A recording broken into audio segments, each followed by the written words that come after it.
Hello, in this video I want to show you how to play Escape from Tarkov in offline mode. And to do this you'll need to click on Escape from Tarkov. Right here go for the PMC or SCAV. I would suggest the PMC in that case. Now select the map you want to play on, select the hour, go to the next step, and right here enable the practice mode for the raid. You can adjust any game settings.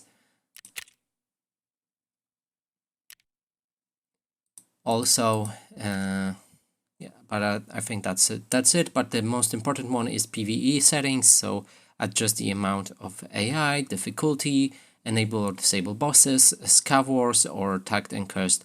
And this one will tag you, and all of the scavs NPCs on the map will just instantly run and try to kill you. So after this is set, go for the next and click ready. The game should load and you'll be in offline mode.